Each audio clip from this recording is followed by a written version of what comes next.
Star Wars had already pummeled the world-famous toy maker Hasbro, their deal with Disney having done them seriously dirty.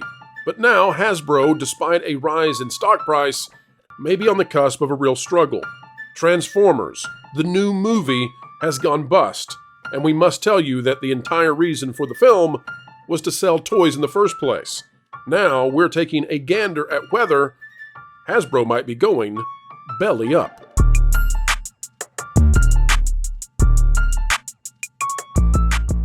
Hello, ladies and gentlemen. Welcome back to the Pro Channel, where we explain entertainment, keep you ahead of the culture curve. What a joy it is to do it every single day and in every single way we possibly can. Thank you for sharing your time with us. Folks, all we ask as we get ready to dive into today's content is that you consider clicking that like button. All right, we're going to talk about Optimus Prime. We're going to talk about why it might not be the prime time for Hasbro, who they've been leaning in on artificial intelligence with some of their products lately, trying to get into the digital space because the physical space just isn't going so well. But how does a toy manufacturer move away from toys and into just digital or mostly digital? Well, maybe not well. We'll bring the panel on and tell you about it right now. All right, folks, it's not just Disney that's struggling sometimes. Here's what we've got. This out of Variety by Rebecca Rubin. Beetlejuice beats Transformers 1 in unexpectedly tight box office race. That's right. They thought that Beetlejuice was going to go down, and I've been telling you all that it's not, because it is the Halloween entertainment entity of the year. It's going to do well through October, relatively. It's going to make a profit, and Transformers just did not come out and do what they thought it should. Turns out that whiny robots are not what people want. Optimus Prime and Megatron put up a fight, but in the end, the robots were no match for everyone's favorite bio-exorcist. After an unusually close box office race, Beetlejuice emerged victorious over newcomer Transformers 1 to retain the #1 spot for 3 consecutive weekends. The spooky Warner Brothers sequel added a strong $26 million, bringing its tally to $225 domestically, $329.7 globally. At its very highest, folks, $400 million is the most we can possibly imagine it needing to break even. It will do that easily with 5 more weeks in theaters going into Halloween. Meanwhile, Transformers 1 kicked off behind expectations with $25 million. It's a meager start for Paramount and Hasbro's animated movie, which cost $75 million and was targeting a start of $30 to $40 million. It only brought in $14 million internationally for a worldwide total of $39 million. Chris Hemsworth, Brian Tyree Henry, and Scarlett Johansson lead the voice cast of Transformers 1, the franchise's first theatrical animated film since 1986's Transformers the movie. Now, why this is a much bigger story than just a box office potential flop is this here out of investors.com. Hasbro winning game against critics in impressive transformation. All right, well, let's find out what they have to say about this winning strategy that they had. And remember that this came to us in August, so ahead of this fail. Toy company Hasbro has made an impressive turnaround and is winning the game against its critics amid the ongoing transformation. Best known for its iconic toys such as My Little Pony, Transformers, and classic board games such as Monopoly, Hasbro's products have long been household names. Yet with sales of toys and traditional games plummeting, the company's been forced to pivot to new digital offerings. The success of this shift has surprised both investors and analysts. In the first quarter, Hasbro reported EPS of 61 cents, trouncing earlier estimates of 26. The trend continued on for the rest of the year. These solid earnings come despite, read this carefully, folks. These solid earnings come despite a 17% year-to-date revenue decline.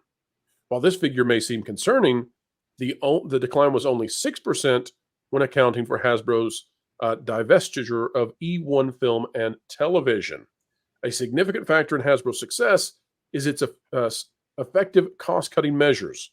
The company faced challenges in 2023 as consumers reduced discretionary spending on traditional toys and board games. In response, Hasbro slashed costs and reduced inventory in Q2 by an impressive 51% compared to the prior year. Now, we here on this channel have been very negative about Hasbro's future potentiality.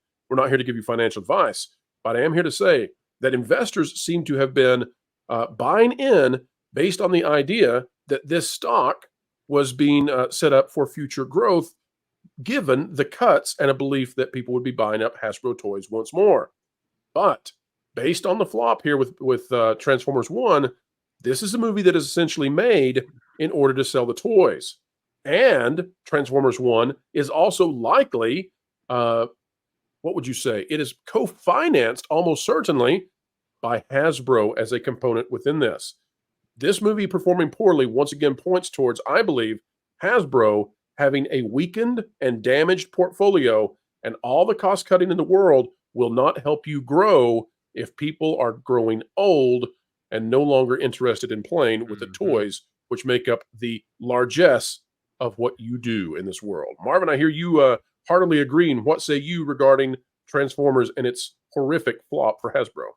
Well, people, I don't think anybody wanted this version of the Transformers. I don't think it's a huge I don't think it's huge with today's kids. I think it's more huge with like a nostalgia act. So, hearing Peter Cullen in a movie was something that, people connected with. What they've done here is just not. I mean, I have a friend who swears this is a great movie. I don't know. I didn't see it. I'm probably not going to see it. But Hasbro's problem started because how much did they have to pay through the nose to get the Star Wars property, which was supposed to be the single biggest, most lucrative toy deal in the world, and it's tanked their entire company. And now they've killed off Transformers, they've killed off the Power Rangers. It's not a good look for Hasbro at all. I'll also point out that I know people who've been to this movie, and they're saying that all of their kids are very excited about Transformers having watched this film. So if the purpose is an ad for the film, ad for the toys, then they succeeded, but they aren't doing it at a time when people are actually going to go see this. I don't know if this is a Michael Bay problem that is still there. I don't know if this is a Transformers Earthspark issue, because that property turned a lot of parents off, because you have Nightshade, who Optimus Prime bends the knee and asks, just out of the blue, he gets a feeling about this Transformer that he needs to ask Nightshade how Nightshade would like to be referred to. Grammatically speaking, I'm not going to be specific there, but I think there's a lot of parents that were turned off there. Michael Bay and that whole thing. You look at Bumblebee, that was, by many reports, a better film. Even Rise of the Beasts. I hear Rise of the Beasts is great, even though it's that proto woke of making sure that there's a lot of discussion of racial injustice in the first part of it. But I have to wonder if the message is weighing this down, even though from most people that I'm hearing, this is a good film. This is, by the way, the director of Toy Story 4. We might talk about that aspect on that Park Place and why he is, for some reason, not at Pixar. I look forward to that. Culture, you have closely followed Hasbro and what they've been going through. Do you think that this is a wake-up call for those who have believed that just cost-cutting is going to be enough to get them into a better place? Yeah, I think it's clearly a wake-up call, or it should be. One of the things that they thought would be a win would be to pass their product side, their media side, over to somebody else to handle, and they would just focus on their key franchises. They said that, in their latest call, that, to justify the sale. And I think that this is more than a wake-up call. I think overall investors should be paying very close attention to what the next earnings call says, because the next quarter is going to inform everything going forward, because this isn't the only product that they're pushing forward. Hasbro and Mattel are moving very quickly on selling their products to Hollywood because of the success of the Barbie movie. And, if you're going to start seeing successive failures, which I don't think this Hot Wheels movie with John Cena is going to do very well. I think we need to pay very close attention. Cena's star has faded. And well, I mean, if he's able to speak fluent Mandarin and apologize for having bad information, I think his star is very... John Cena. Yeah, it's crazy stuff. You know what Hasbro needs to do? They need to release an action figure line of just Chattos. Multiverse Chattos. Every kind of Chatto you can imagine. Or perhaps his alternate identity there. Where is he? There he is. There he is, Mr. Canoe Head. Canoe Head Chatto. Every kind of Chatto you can believe. I'm going to tell you right now, that is a Shaun of the Dead inspired idea. I think we could have Mr. Canoe Head lead a ragtag band of zombie defenders. It would be fantastic. I like that idea. Yeah. And campers. Yes, yes. Lost in the woods. I think part of the problem is Barbie is an anomaly. Studios should not be trying to jump on that. Can't do that. It turned out even Lego Movie was an anomaly. The second one was a failure. Yeah. They got to be, be careful following these Pied Pipers of successes, which aren't translatable. Part of the problem too is, we've talked about it, the secondary DVD market is gone. This Transformer film is a perfect example of a film that would probably do gangbusters if there was a DVD business. Yep, it'd be a Christmas DVD. And you now could do a time with a little action figure with the packaging, good to go. There you go. And I don't know what the studios do. They're basically stuck with only two delivery mechanisms, and that is the theater and streaming. Well, that's their own fault because they eliminated. Totally. I mean, this is a conversation I've been having since I started on YouTube. It's the fact that you had 7 ways to deliver your product. They were all in a successive line of, scalable income. Now that doesn't exist. You've destroyed your pipeline. There's none. It's like, okay, you can watch it in the theater or you can buy it digitally. Then, if you are absent that, it's watch it on streaming, which makes no money. I'm sorry. Streaming makes $0. Losing bucks. Yeah, you have to make original material to have streaming make bucks, and the only model that ever worked to do it otherwise was Netflix, and you can't emulate Netflix because Netflix was buying all your stuff and showing it to everybody else. That was the model. You can't replicate that as a studio. You are setting yourself up for extreme failure. Which they did. I don't think Blu-rays are going to be around much longer either. I think some of the economic background for having those produced, that pipeline is starting to collapse because there's so little movement for Blu-rays. So I don't suspect that you'll be able to find Blu-rays for films easily. Maybe you'll be able to just order them offline or online, but I think it's going to be, which is truly a tragedy, truly a tragedy, because if they continue on, they're going to have to rise in price. And if they're going to rise in price, that's going to mean that it is a margin business, and they've already gutted Blu-ray releases anyways, and all the wealth of information. That was almost like a film school into itself, to go through a Blu-ray and listen to the special features and listen to the audio commentaries and go through the special features. And now, I mean, if you look at a Disney Blu-ray release, it's all a bunch of commercials for other products in some form or another, or interviews with the cast, and while they talk about how fun it was to be on set. I look at this film, and the rumored budget is $75 million. And if they made, $40 million in its opening weekend, what was the final number? I think it's possible that they make their money back on this. If this refreshes Transformers as a toy brand for a little while longer, especially if this ends up on streaming on the right platform, I think that they'll be in a good spot, because even Mutant Mayhem, which I forget who owns the rights to the Turtles toy license there. Mutant Mayhem did not do well at the box office, but it was enough that they were okay with that.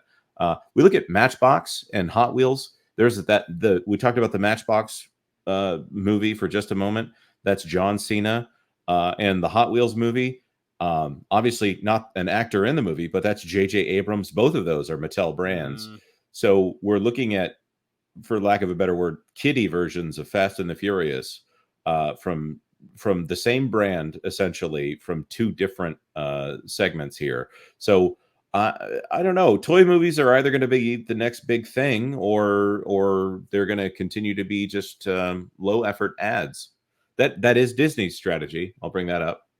The movies in theaters are supposed to be getting people into the parks, but they're ridiculous. They'll spend $400 million on it instead of 75. Well, bottom line here for Hasbro, I would say is, and for any company really, if you want to future-proof your aspects and your livelihood, you need to have people be interested in your products.